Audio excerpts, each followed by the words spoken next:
Okay, a couple of weeks ago in our class, we looked at the Mizbeach HaKtoros, the incense altar, which I'm sure everyone remembers.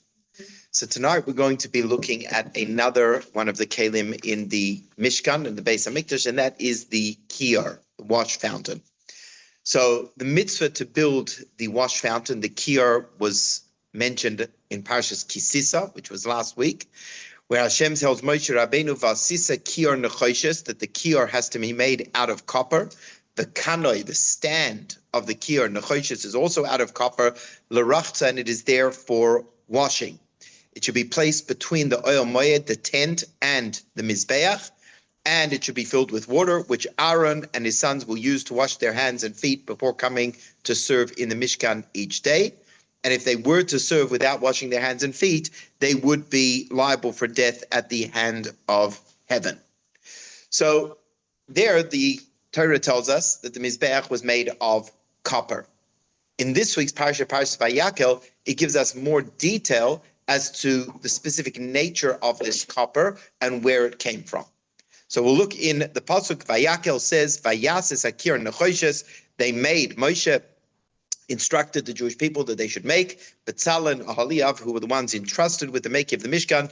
They made the Kiyor out of copper, Veskanoi nechoshes, and the stand out of copper, B'maros hatzoivos, with the polished mirrors, Asher tzavu Pesach Oyel Moed, which the women brought, or they brought to the tent of the Oyel Moed. So whereas until now all we knew was that it had to be made out of copper, this pasuk tells us that it wasn't just any copper, it was specifically made out of maros hatzoivos. It was made out of mirrors. So before, they used to have glass mirrors like we do nowadays. They used to have mirrors that were made out of polished metal. You could take any metal and you polish it really brilliantly, and then it would reflect. So the women in Mitzrayim had mirrors. These mirrors were made out of copper that was polished until they were able to cast a reflection. And we're going to look at what some of the commentaries tell us about the nature of these mirrors, what Moshe Rabbeinu's response was when the women brought these mirrors, and more importantly, what the lesson is for us, as is the nature of this class. We're looking at the parsha through the teachings of Chassidus to find lessons that speak to us in our own lives, and specifically in this regards of making a Mishkan. Because the idea of making a Mishkan, as we discussed, is va'asul mikdash v'shchanti b'soicham. It's not just about the physical structure of the Mishkan and the Beis HaMikdash, but the real Mishkan, the real place that Hashem wants to rest, is within us. B'soicham, b'soichol echad ve'echad, inside ourselves, inside of our souls, inside of our homes, and inside of our lives. That through our avodas Hashem, through our personal growth, refinement, and service, we become the resting place for the Shekhinah. So Rashi tells us, and Rashi is based on the Medrash, which we're going to look at in a moment. Rashi tells us as follows: B'maros hatzoivos. What does it mean, the mirrors? B'nois Yisrael hayu beyadan maros sherois ben kshen miskashtos. The Jewish women had mirrors that they would use when they beautified themselves, when they were putting on their makeup and their jewelry. They would use these mirrors as mirrors are used. Va'af oisen lo ikvu melahavi l'nidvas hamishkan. And even these mirrors, they did not withhold when they brought their gifts to the Mishkan. As we know, the women were far more involved in the making of the Mishkan than the men. The pasuk says that the men came al hanashim. They came in addition to the women. So the men were running to give their jewelry to the Egel HaZahav, and the women gave their jewelry to building a Mishkan.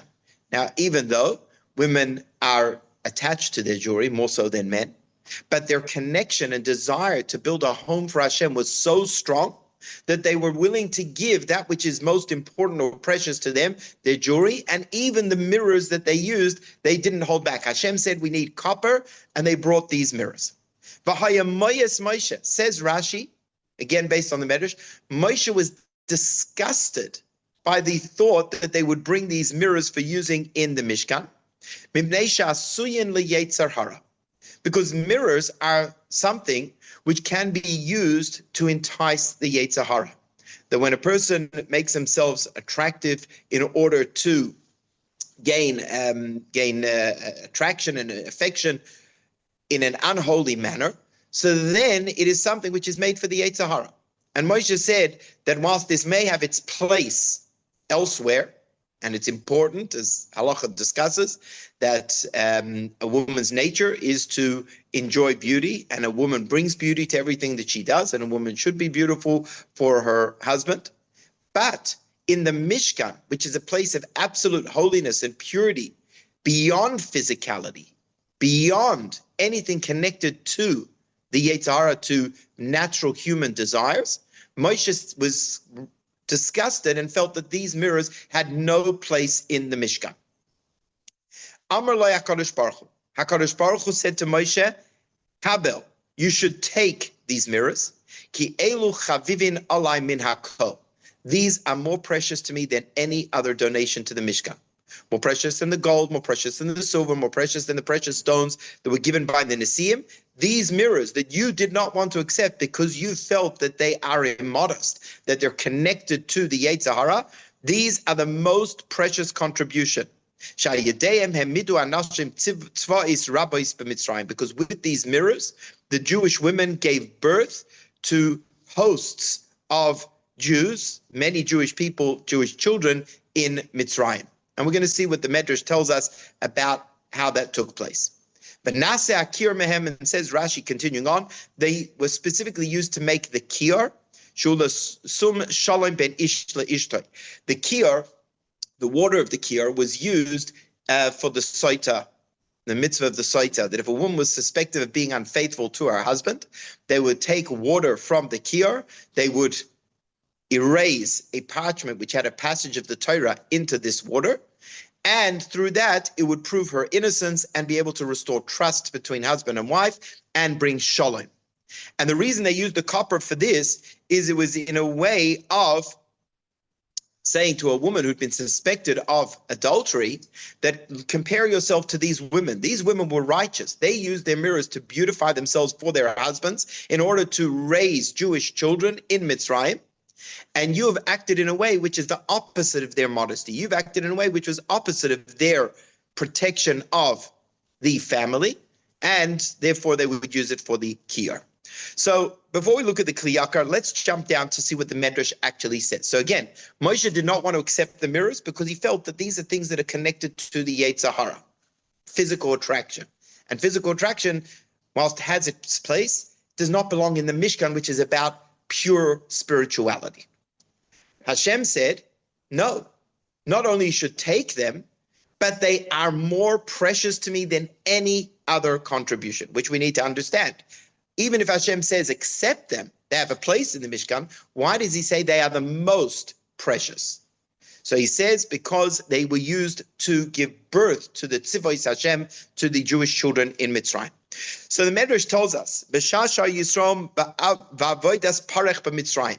When the Jewish people, the Jewish men specifically, were under the harsh back-breaking labor in Egypt, Gazar aleim Paro shelo yu yeshenim b'vateim. Paro made a decree that the men are not allowed to sleep at home.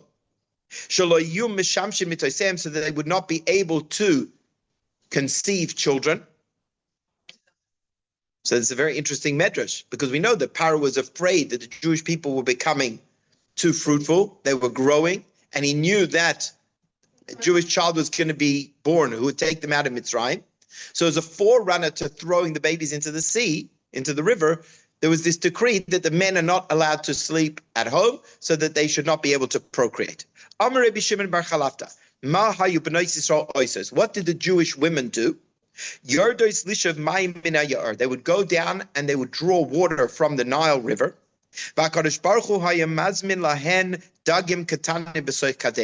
When they would put their pails, their buckets, their pitchers into the water, Hashem caused that in addition to the water, there should be small fish should swim into their jugs. They would sell some of them and they would cook them.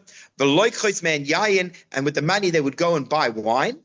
They would go to the fields where their husbands were working. And they would give wine to their husbands to drink. They would give the fish to their husbands to eat.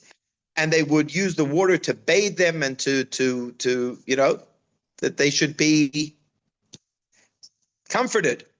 After they had eaten and drunk, the Jewish women would take their mirrors, and they would, like, this is the forerunner of the selfie.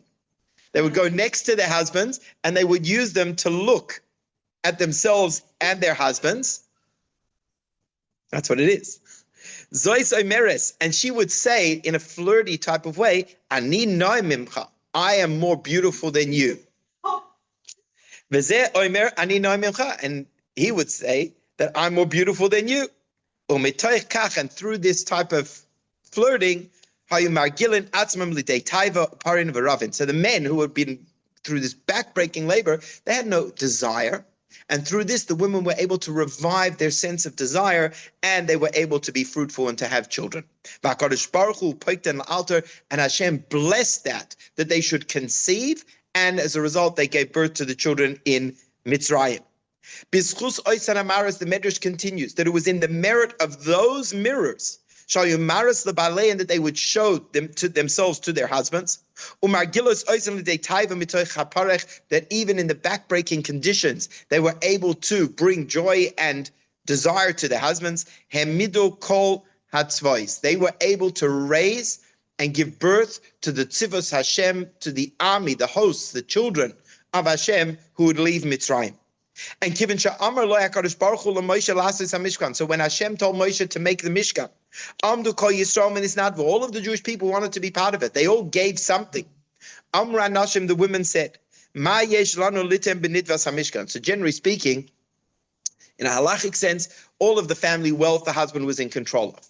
So the husband gave, but the women wanted to give something personal, something that belonged exclusively to them. They went and they brought their mirrors to Moshe Rabbeinu. And when Moshe saw these maris, za'af behen, he became angry at these women. Amar lahem liYisrael, he says, go and break them.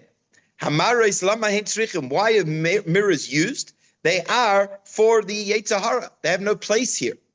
Amar HaKadosh Baruch Hu Moshe, Hashem said to Moshe, Moshe, al elu atam mevazeh, you are denigrating these mirrors? Look around. All of these people that you see, all of these young people that you see amongst the Jewish people, they are only here because of these mirrors. Tomehen, take the mirrors. And make the washstand for the kohanim that should be used to purify themselves and sanctify themselves each day. And that is what the pasuk says, that they were made with the maros. Maros means mirrors. So we already see the tremendous mesiras nefesh that the women had in Mitzrayim. The word for not for them, there would be no Jewish people to go out of Mitzrayim. And HaKadosh Baruch Hu said, this is the most precious contribution. So if we now go back to the, we'll go back to the Kli Yakar. The Kli Yakar says that the word nechoshes, the word copper, nechoshes, aside from, as the Tzemach Tzedek writes, comes from the word nachash. The nachash is the snake. The snake is the representation of the Yetzer Hara. The snake is representation of desire or forbidden desire, as alluded to in the Eitz Hadas. So the nechoshes are the copper of these mirrors of the Kiyor. They embody, it's true, mirrors do exist for the Yetzer Hara. They do embody the nachash, the snake. On the aside, what else has the gematria of nachash? Mashiach. We're going to come back to that. So the nachash, the nechoshes, is related to nachash. But says the Kli Yakar that the nechoshes is also related to immorality. Because the pasuk in Yeshayahu says, umetzchacha nechusha, your forehead is like copper. And that's a sign of brazenness, a sign of chutzpah, a sense of no shame. And the pasuk says in Yirmiyahu, umetzach isha zoyna hayalach, that the Jewish people had a forehead, had a brazen forehead like an immoral woman. So we see that the idea of a forehead, which represents a person's haughtiness, a person's lack of shame, is associated with immorality, and that is associated with nechoshes, copper. So all of this kind of paints a picture that, yes, Hashem said to take them, but at the same time, what Moshe was saying was true. The mirrors are there for the Yetzer Hara. They are there for physical attraction. They are there as a vessel of the Nachash. So we need to understand well, we understand why Moshe felt they were inappropriate for the Mishkan, but we need to understand why HaKadosh Baruch Hu said that these are more precious than anything else. So if we go over the page, we're going to look at the Noam Elimelech. The Noam Elimelech was one of the great Chassidic masters, Rabbi Elimelech of Lezhensk. He was a chaver, a contemporary of the Alter Rebbe, a Talmud of the Maggid, and one of the greatest Chassidic Rebbes. And he has a sefer, the Noam Elimelech, which is on the Parsha of the week, and he writes about this. And he explains as follows: Unachoshes lashon nachash. As I mentioned before, nechoshes comes from the word nachash, which means the snake, which represents impurity, negativity, desire, corruption. And it's lashon noifel al lashon. He's playing on a commentary which Rashi brings, which Chazal say, in Parshas Chukas, when the Jewish people were struck by poisonous snakes, Moshe was told to make a snake and put it up on a pole in the middle of the camp. Hashem didn't tell Moshe what to make it from, but Moshe made it out of nechoshes. Why? Because lashon noifel al lashon. He made a play on the words. That since nachash is related to nechoshes, copper, he made the nachash out of copper. Here we're using in the opposite. That nechoshes is related to the word nachash. Ratza loymar. Hagashmius. And what does that mean? That alludes to our gashmius, physicality, where there is desire, where there is the temptations of the Yetzer Hara. Dahainu achila ushtia v'inyane gashmius olam hazeh. So in a broader sense, the mirrors being made of nechoshes copper related to nachash is not just about physical, intimate desire, but relates generally to our desire for physicality, such as eating and drinking, and all of the desires of the physical world. Those desires come from the nachash, because inside of us, the nachash was the embodiment of the Yetzer Hara, and inside of us, the nachash is the Yetzer Hara, which leads us after the temptations of the physical world. And the message of Hashem telling Moshe to use these mirrors in the Mishkan is saying as follows: Tzarech lahachnis hakol el hakodesh. We need to bring everything into the holy. Meaning when we're trying to make ourselves and our lives into a Mishkan, a resting place for Hashem, it's not just through the parts of our lives which are innately holy. So parts of our lives you look at and say, this is Kedusha, this is definitely conducive to building a Mishkan.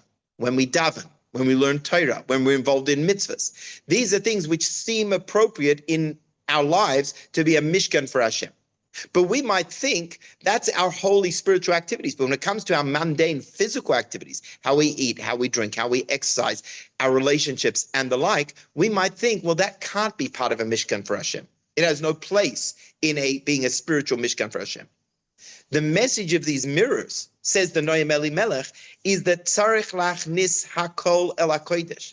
We need to bring every part of our lives into the holy. We need to bring every aspect of our lives into being a Mishkan for Hashem.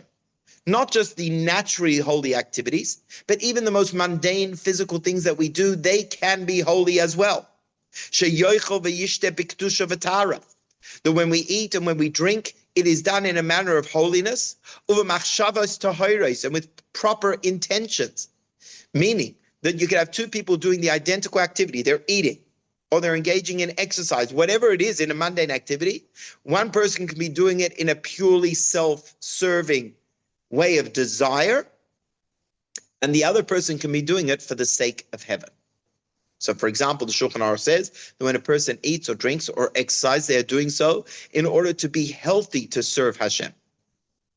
When a person engages in marital relationships, that is for the purpose of, like the women in Mitzrayim, of raising Jewish children. It becomes part of sanctifying Hashem. Hakol leman avodosa yisparech, uvezehu goyim hashpos l'Yisrael l'olam, and in doing so, that draws down Hashem's blessings to the world. So, if we now were to look at this, let's make a comparison. Let's say that all the other donations to the Mishkan represent things which are naturally holy. They're naturally conducive to being part of a Mishkan, and that's why Moshe had no objection to them. So everything else that was brought kind of represents the parts of our lives which are holy, the parts of our lives which are spiritual, parts of our lives which are a Mishkan for Hashem, learning Torah, davening, mitzvahs, tzedakah, and the like. But Hashem said, of all of those contributions, the one that I desire the most, the one which is most precious, is not when a Jew dedicates the naturally holy parts of their lives to the Mishkan in serving Hashem, because there's no chidush in that. There's no chidush that our learning Torah, our davening, and our charity and our mitzvahs are serving Hashem. There's no chidush that they are holy activities. But when we can take something which is mundane, and not just mundane, something which is connected to the Yetzer Hara, something which is connected to the Nachash, something which has the potential to be used in a selfish, materialistic manner of temptation, and nonetheless we choose to dedicate that to Hashem, we choose to give that to building the Mishkan, that's a chidush. To take something which is not innately holy, something which comes or lends itself to the Yetzer Hara, and we make that holy, Hashem says that is more precious to me than anything else in the Mishkan, anything else you could give me. And he continues on, and he describes how that was the metaphor of the Kiyor, because the Kiyor was a source of water that represents a source of blessing. That the greatest blessings from Hashem come through those contributions that we make. And he then goes on to explain that Moshe did not want to accept them until Hashem commanded him he should take them, because they were made for desire, and Moshe was worried that they could become a source of impurity. And it's an area where most people struggle. It's an area where most people stumble with sin, because we're drawn after temptation and physicality. And therefore Hashem told Moshe Rabbeinu, no, you should take these mirrors from the woman, because Hashem knows the thoughts of man. Hashem knows the kavanah that the women had when they used these mirrors. Moshe Rabbeinu was a human being. Yes, a Navi, but a human being. So Moshe presumed, like most people, these mirrors were a source of temptation. They weren't used in a holy manner. But Hashem, who is Yodea Machshavos, Hashem knows the thoughts of man, knew that the women looked and used these mirrors in order to beautify themselves for their husbands. And he adds, in order to make sure they were presented in a manner which would not draw attention from men other than their husbands. And therefore Hashem said, these have been used in purity, and therefore you shall take them. And they are more desirable than all other physicality, and therefore must be part of the Mishkan. So already from the teachings of Noam Elimelech, which of course is the teachings of Chassidus, we understand that these mirrors are more symbolic than just the mirrors of the women in Mitzrayim. It's a lesson to us that we have to take the mundane physical aspects of our lives, which don't seem holy, and we need to imbue them with holiness. We need to direct them towards Hashem. We need to have an awareness of Hashem within that. Yes?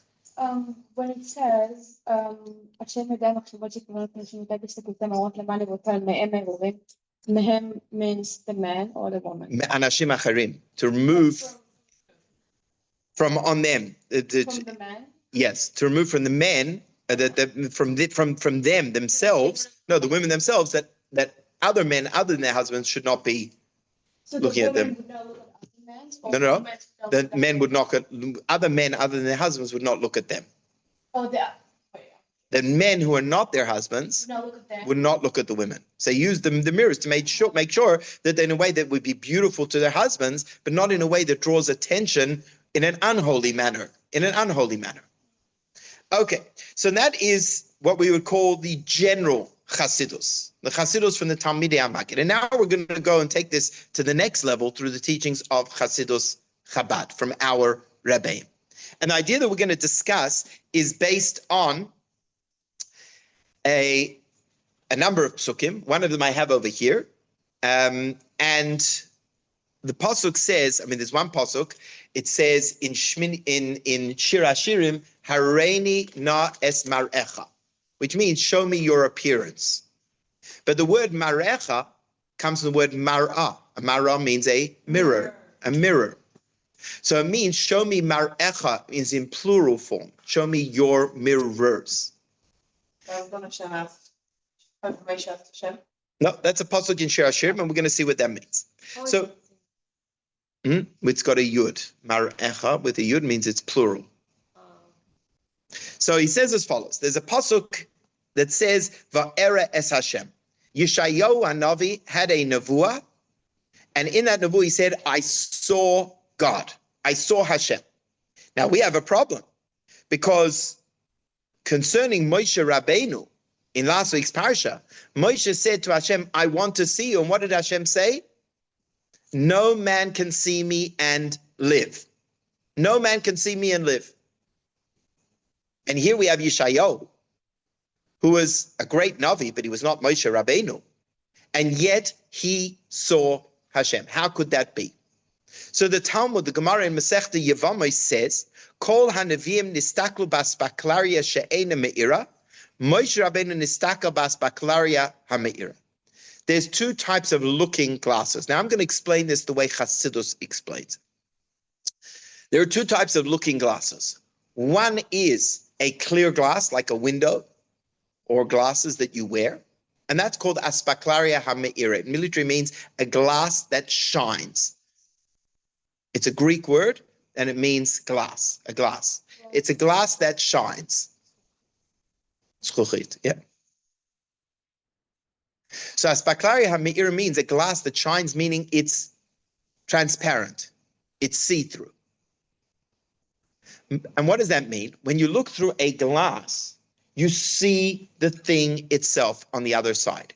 You're actually looking at the mahus. You're looking at the thing on the other side.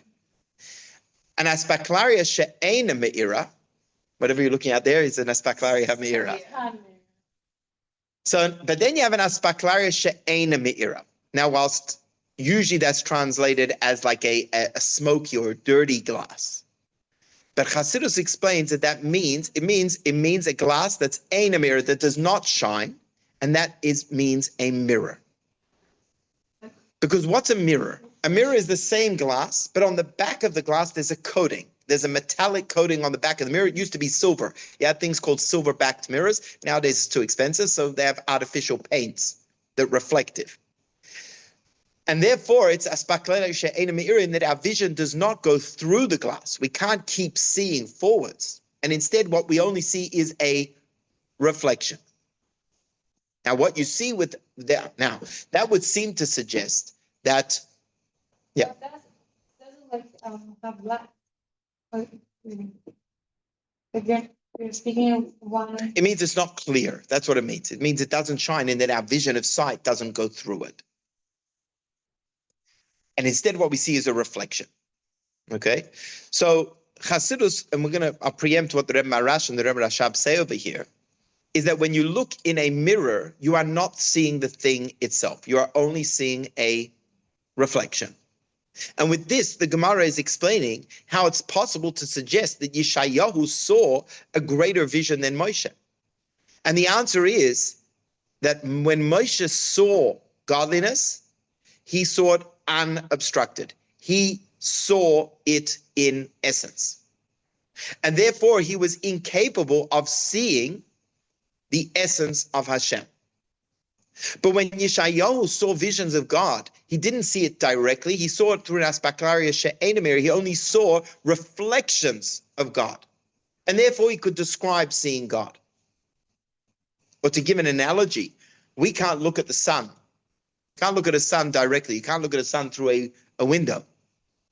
But when the sun's image is projected onto something, then we can look at it. But we're not actually seeing the sun.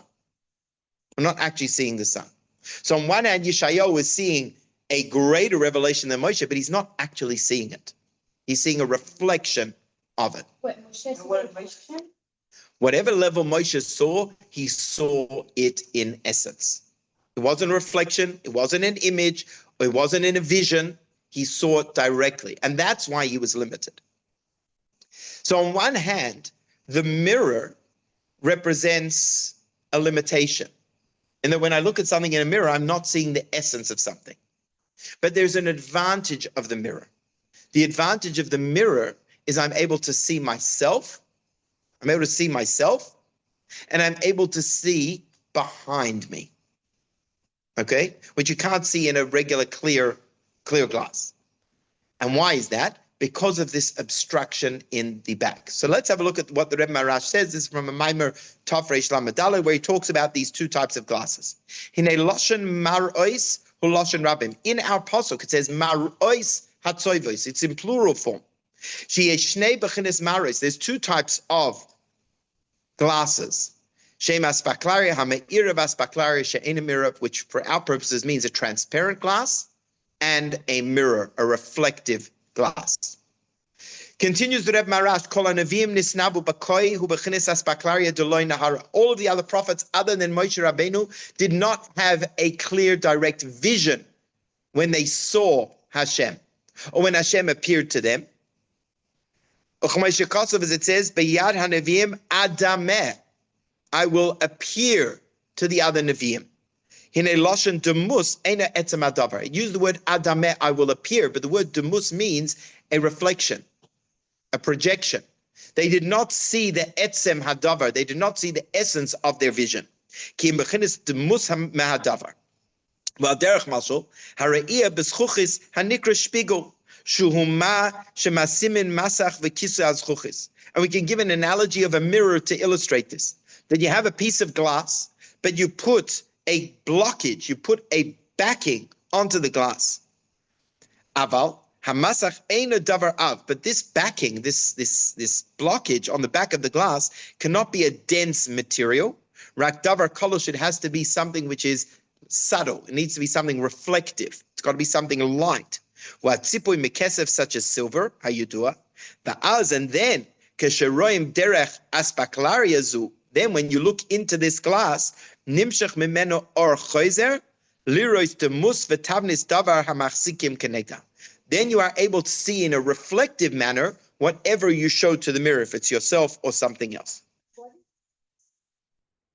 Whatever vision that God showed them of himself or of his revelation, they only saw like a reflection. They only saw like a vision of it. Whereas Moshe saw directly, panim el panim, face to face. If we select what Hashem chose for like them to show, not a reflection, it's like just something. Why do you call it a reflection? Because even when that revelation of Hashem speaking to them, it wasn't in a way that they actually saw Hashem. It was like a reflection. When you see something, it's like you see yourself. Right. So here we're using reflection more in terms of a vision, that it's not the thing itself. Okay. So then he continues on and says, so we have two types of light in Chassidus. One is called Ur Yashar, and the other is called Ur Choizer. Ur Yashar means a direct light. Ur Choizer means a reflecting or a returning light. So when we look outside of a clear glass or glasses, we are looking in a way of Ur Yashar. We're looking in a direct way, and our vision of sight continues forward. And that generally represents open revelation. Ur Choizer means where we see a reflection, like a mirror, that the light bounces back to us. The vision bounces back, it's reflective. Now, normally you might think that the Ur Choizer, because it comes, that only happens when there's an obstruction, when there's something for the light to bounce back from. So we might think that that is a lesser sense of revelation, because you're only seeing a reflection. But in truth, Chassidus explains that the Ur Choizer, the light that is reflected, is of a greater power than the direct light. And we'll see this in a moment. Okay, va'amnam. Hine, we'll go to the second paragraph. Hine yesh maila baspaklaria she'ena me'ira. There's an advantage in the reflective glass. Shebezeh hi gavoy mevchines aspaklaria ha'me'ira, and in this regard, it's even greater than looking through a clear glass. And that is, she'yocholim lirois al yada es atzmai, that through it you are able to see yourself, v'gam lirois ma'achorav, and you're able to see behind you. Mashal yideh aspaklaria ha'me'ira, which through a clear glass you are not able to see. Now, what's the significance of this? The significance is as follows. Looking forwards, if we imagine in terms of hamshach, of godly light coming down, or yashar is the godly light coming downwards. It's like looking forwards. And therefore, whatever you see is actually, you can only see things lower than yourself. Things further away from yourself in the forward direction. But you don't see yourself. Whereas in a reflective light, it's like looking back up to Hashem. And in reflective light, not only we can see the upper worlds, but we see higher and higher and higher. And using the metaphor of forwards and backwards, seeing what is behind me means seeing what is higher than me, seeing what is beyond me. So whereas the Or Yashar, the direct looking, I'm only able to see in a limited way. In a way of Or Choizer, I'm able to see myself and beyond myself. I'm able to see deeper, deeper realities. That's the metaphor of the mirror. But the only way I'm able to reach that deeper reality, to see myself and to see beyond me, is because of the obstruction on the mirror. Without that obstruction, I wouldn't be able to see it. And this is the analogy of Or Choizer. Chassidus gives the example, is that you would think that the closer we are to the sun, the warmer it should be. Does that make sense logically? The closer you get to the sun, it should be warmer. Yet if you go up a mountain, right, it's colder than it is down here. Why is it warmer down here than it is on top of a mountain? Chassidus explains that what happens is that when the light of the sun hits the earth and it reflects back, its intensity is strengthened. So it's that obstruction. The light is shining when it hits the earth, which is that when you get the sun shining on a mountain, there's no obstruction. So yes, the sunlight is coming down, but as the sun comes from the sun, it dissipates. So yes, right by the sun, it's boiling hot. But as you come further away, the heat gets less and less intense. But when it hits the earth and reflects back, it reflects back with greater strength. It's like when you throw something at a wall, it bounces back with greater strength than when it hits the wall. It gets magnified. Another analogy which Chassidus brings for this Or Choizer, that how an obstruction actually brings out a greater strength, is the idea of a dam. If you have a stream of water that's flowing, that stream of water flows with whatever intensity it flows with. But when there's no obstruction, it will be limited how fast or how powerful it will be. But when you build a blockage, a dam in front of it, that builds up the pressure of the water. And then when it breaks through, it comes through with a far greater force. So on one hand, an obstruction obstructs the flow of the light or the energy, but the obstruction can also be the source of magnifying the energy. So going back to the analogy of a mirror, when you look into a mirror, yes, the coating on the back of the mirror is obstructing our vision. It's obstructing our sight that I can't see forward in a way of Or Yashar. But that reflection, that backing, that obstruction, that concealment, that layer on the back of the glass creates a reflective energy, which is more powerful in some ways, that allows me to see myself and see behind me, meaning being able to see with greater revelation. And that's why Yeshayahu was able to see a greater revelation than Moshe Rabbeinu, because he had this element of an Or Choizer. So how does this relate in our Avodas Hashem? So how is the reflection, like how does it go? Like with the mirror. So with the mirror, the fact you wouldn't be able to have a reflection from the mirror were it not for that backing, were it not for the coating on the mirror, were it not for the obstruction to your vision that comes from that paint or the silver on the back of the mirror, you wouldn't have the mirror effect. So we actually see that from the concealment, it brings out a greater quality. So like, but if when you say like with the sun, when it hits when it hits the earth, it bounces back with greater heat, with greater intensity. and So too the mirror, the reflective light, allows me to see myself and beyond me to see greater than looking through a glass. So says the Reb Marash, what does this mean in Avodah? To understand what this means in our service of Hashem, we need to understand why does our neshama come down here into our body, into an animalistic soul, with all of the temptations of the physical world. The neshama is a chelek elokam mamash. It's a part of God. What does the neshama gain from being down here in this world? Standing up in heaven, the neshama stands before Hashem with ava, with yira, with love, with fear. Why does it have to descend so greatly to be enclosed in a body with the animalistic soul, which conceal the light of the neshama? Probably said, so here it's higher, like. Exactly. So says the Maharash, we know we have a klal, yerida, tzorech, aliyah. Every descent is in order to actually reach higher. So the neshama is coming from a very high place to begin with. But the neshama, dafka, through coming down into this world in a descent, into the concealment of the physical world, into the concealment of the body and the animalistic soul, the neshama reaches an even greater height that it would not otherwise have been able to reach. Why does the neshama come down here? The neshama does not need any tikkun. The neshama does not need to be perfected. The neshama is perfect.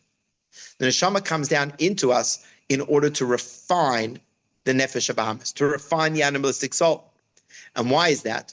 Because whilst down here the nefesh habahamis is lowly and is negative, but in fact in its source it comes from a higher place than the nefesh ha'elikis. And that's why the neshama comes down into this world to refine and transform the nefesh habahamis through his skafia and his hapcha. And through this, it reaches the love of Hashem in a way, b'chol moedecha, with your greatest strength, in a way which is bli gvul. And relating this back to the mirrors, he explains, this is the analogy of a mirror. When you look at a mirror, so the neshama, the way it is above, is like looking through a clear glass. There's no obstruction. The neshama has no struggles, no challenges in the service of Hashem. It's just shining its light openly, and that light shines infinitely. But the neshama then comes down into this world, into the body, into the animalistic soul, which is like the layers of coating, the layers of concealment on the back of the glass. And on one hand, that blocks the light of the neshama. But on the other hand, through refining that nefesh habahamis, through refining the physicality, then it becomes like the mirror that takes the neshama even higher than when it came from. Because imagine like this, the neshama is, let's say, over here. The neshama can only reach what is in front of it, but it cannot reach beyond itself. But like a mirror, through the backing on the mirror, through the concealment of the nefesh habahamis, and going through those challenges, then the neshama is able to reach beyond itself, beyond its source. The nefesh habahamis is the blockage. And by refining it, you then have this reflective process. So if we go on to the next section, we can now understand, says the Rebbe Maharash, the dialogue between Moshe Rabbeinu and the Jewish women with regards to these mirrors. Yeah. So why we said the neshama like this that come here if we come here bring her to be like in a higher level? Very good, because it comes through challenge, and people are afraid of challenge. And that's why it says the neshama, after coming down here, it doesn't want to leave here. Because then the neshama does appreciate what it gains through the challenge. So concerning Moshe and the mirrors, going over the page, it says, V'alpize yuvan inyan hakiyor. Now we can understand the kiyor. Shenasim imaras hatzoivos, that were made from the mirrors, and Moshe did not want to receive them. Why? Because they are made for the Yetzer Hara. Ucha inyan hanefesh habahamis. That is like the animal soul, shemastir umalim, which conceals. So Moshe said the Mishkan is supposed to be a place of open, godly revelation, like a clear glass. Moshe didn't want to introduce the challenge and concealment that the mirrors represented. He didn't want to introduce something which has an association with the Yetzer Hara and the Nefesh Habahamis. Amalei HaKadosh Baruch Hu said to Moshe, no, on the contrary. Not only you should take them, but elu chavivin alai min hakol, they are more precious to me than anything else. Why? Because what do the mirrors represent? Sharezeh hu birur hayetzer hara b'nefesh habahamis. The fact that they use these mirrors, which represent the desire of the Yetzer Hara, but they transform them and use them for a holy purpose of raising the tzivos Hashem in Mitzrayim, it represents the transformation and refining of the nefesh habahamis, for which the neshama comes down here into this world. And through that, the concealment of the nefesh habahamis then becomes a source of even greater revelation. Says Hashem to Moshe, you think the purpose of the neshama to come down into this world is about love of Hashem, fear of Hashem, learning Torah, keeping mitzvahs? I mean, yes, it is. But is that the ultimate purpose? The neshama has all of that up above. The purpose the neshama comes down here into the world is to refine the physicality of the world, to take things which are not innately holy, to take concealment and challenge and to elevate them. And that generates this greater light. Because these mirrors represent the refining of the Yetzer Hara, which normally they are made for immoral purposes. And yet the women use them in a holy manner to beautify themselves for their husbands. With this idea that the Rebbe Marash explains, that's why the Kiyor in the Mishkan stood in the courtyard. Because the courtyard represents that which is outside of the Mishkan. The courtyard is a place in a person's home where the animals are, right? You don't let your animals in the house. Animals are outside in the courtyard. And therefore that represents the physicality of the world. It represents the Nefesh HaBahamis. And that's why the Kiyor is there, because it represents the avoid of transforming, harnessing, and directing the Nefesh HaBahamis for holy purposes. And he goes on to explain how that relates itself to using the strength represented by copper. We won't go into that. The Rebbe Rashab gives some of the parables that I gave before, like you've got a flow of water. So in a way, the neshama up above is like a steady stream. The neshama can never reach greater strength than what it already has. It's only when it comes down here into this world, into the guf, the body and the nefesh habahamis, that's like putting a dam in front of that flow, putting a dam in front of the nefesh elokis. And that builds up and allows nefesh elokis to reach a greater level of intensity, to reach greater heights. You know, you have these stories of people who do like supernatural things. They see someone stuck under a car and all of a sudden they can lift up the car. You find strengths through challenges, through obstructions, through difficulties and challenges, physical and spiritual. We are able to tap into and discover greater strengths that would never otherwise have been accessible, that would never otherwise have been revealed. Just as the mirror, it's through the obstruction of the mirror that allows us to see that which we'd never be able to see otherwise. And that's alluded to in these mirrors specifically. So, I mean, the lesson for us is, I mean, it's a very, very clear lesson. Very clear lesson is that when we're building the Mishkan for Hashem in our lives, there's the easy parts, right? The easy parts, let's bring the gold, the silver, the wood, the jewels, etc. Our davening, our learning, the things which are naturally holy, which we can readily give to Hashem. But Hashem says the most precious contribution that you can make.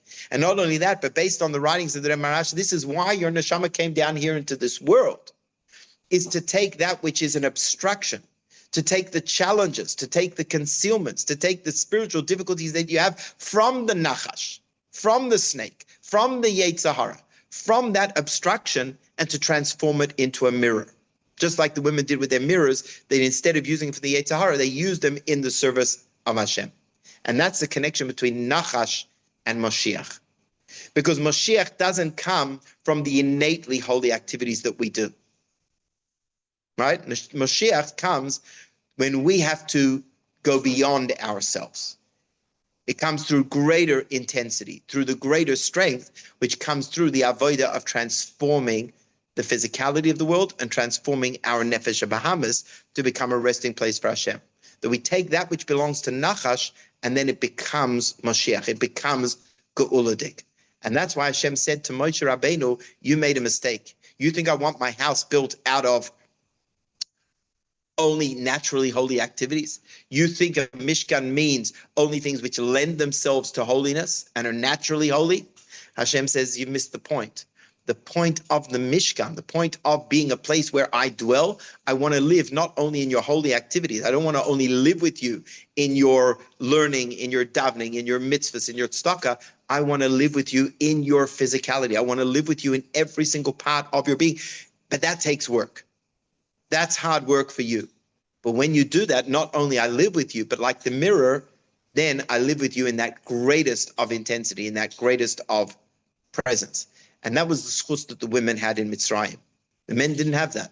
The women had that schus. And be'ezras Hashem, if we can take this message in our own lives, we'll make our lives into a dwelling place for Hashem. And that Hashem will say to us that this gift that we give to him, which comes with sacrifice, it comes with challenge, it comes with concealment, Hashem says that's the most precious thing that you can give to me. We'll stop over there.